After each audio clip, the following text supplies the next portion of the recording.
this recording, we shall continue with the topic phrasal verbs by um, studying basically the differences between idioms and phrasal verbs.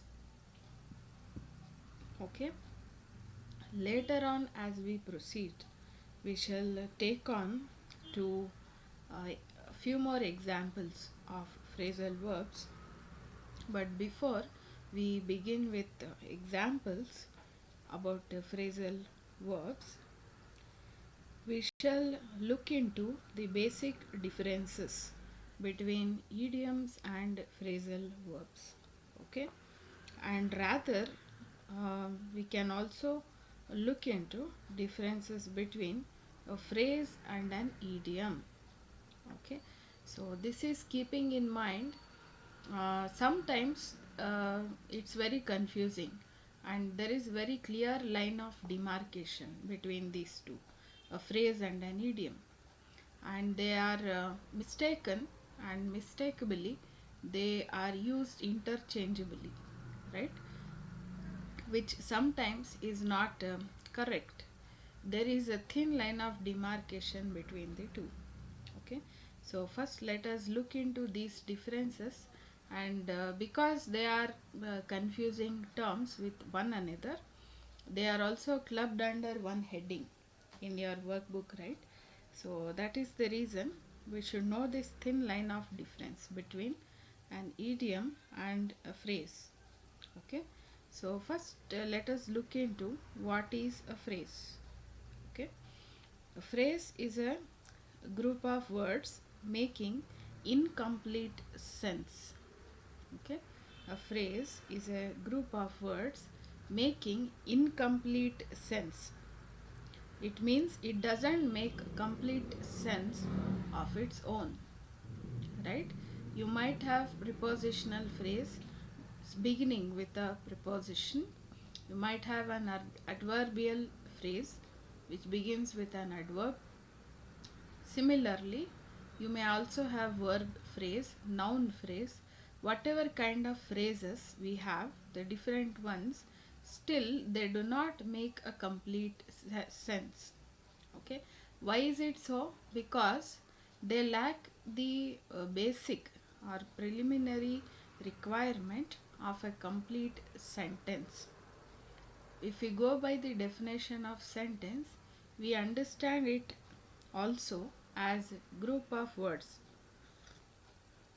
right? We understand a sentence also a group of words which make complete sense. But phrase is also group of words, but they make incomplete sense.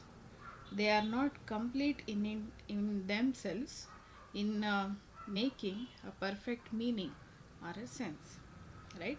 You feel that there is lack of something, and what is that lack? There is lack of subject, and there is lack of a verb.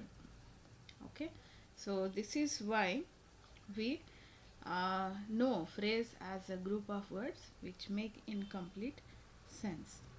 Okay, for example, you can take this very common phrase, on the road. What kind of phrase is it? Prepositional phrase, begins with a preposition on, right? Next question comes, on the road what? On the road something happened, somebody fell, was there an accident, was somebody planting a tree, was somebody racing around on the road? So we do not know on the road what happened. Okay, so this in itself shows that how incomplete a phrase sounds. Now let us come to what is an idiom.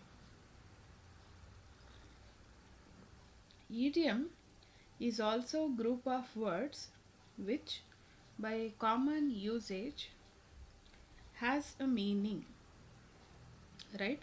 The phrase common usage is very significant here.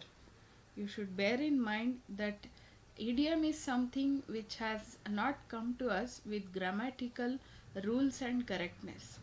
It has been endowed upon us through historical, cultural ancestry, lineage, and background, as we can be more precise about it, that it has come to us, passed on to us rather, from generations by common usage. And by this common usage, and with the knowledge and advantage of contextual usage, it has a meaning, okay, which is not same as the literal meaning, right, which is not same as the literal meaning of the words. We took this very common, often used idiom, right, beating around the bush, in the previous session. So you learnt how beating around the bush sounds quite ridiculous and funny if you start going by word analysis, right? But at the same time, if you go by idiomatic context, it does have a meaning, that of not coming to the point but revolving around the same idea but not conveying the centrifugal point of a topic. So that's what we understood by beating around the bush. Okay, so an idiom thus has a meaning of its own. When you say a phrase, it may not have a complete meaning without a verb and a sentence in it, until unless it is turned into a sentence, it won't have complete meaning of its own. Whereas an idiom is something, though it does not have, many times though it does not have a subject or a verb, still it makes complete sense, okay, because what matters here is the common usage, the contextual usage of an idiom, okay, which wherein the literal meaning does not matter, grammatical rules often do not apply, okay, so it has a meaning of its own by common usage, okay. And going further, you should keep in mind that an idiom is also a phrase many times, right, it is also a phrase many times, because if you kind of see even the idiom beating around the bush, you do not know who is beating around the bush. You do not have a subject. It just abruptly begins with a main verb, beating around the bush, right? So you may not have subject most of the times in an idiom. Most of the times idioms will be phrases only, okay, but however you should remember that each phrase is not an idiom, okay, each phrase is not an idiom. Any phrase randomly you pick, okay, it cannot be idiom. For example, after the bell rang, it is a prepositional phrase but it is not an idiom, right? So similarly is the case with phrasal verbs, okay, and we can have few more examples for phrases and phrasal verbs. Look at a few more examples, like bear down. How do you understand the phrasal verb bear down? It means to overcome or overthrow, right? Then you have beat down. How do you understand beat down? To subdue or to crush something, right? Then you have blow up, okay, verb plus preposition. It means to explode, right? And you have blow over, then you have blow out, right? Then you have the very common break up, which means to disperse or dissolve, right? So you have so many such common usages and phrases, like you have call in, call on, cry for, cut down, okay, give up, get out, right?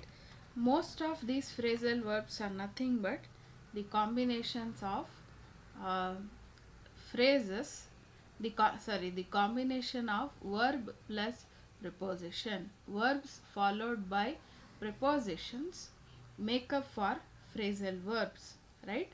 They are grammatically oriented, they are grammatically defined,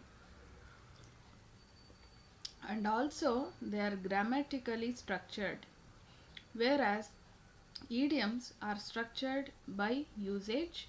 The first point. The second point about idiom is that the words do not give individual meaning. The group of words in an idiom make sense together only as a unit, as a group. Okay, individual meanings might have meanings of their own, but they do not have the relative meaning with the respective idiom as such.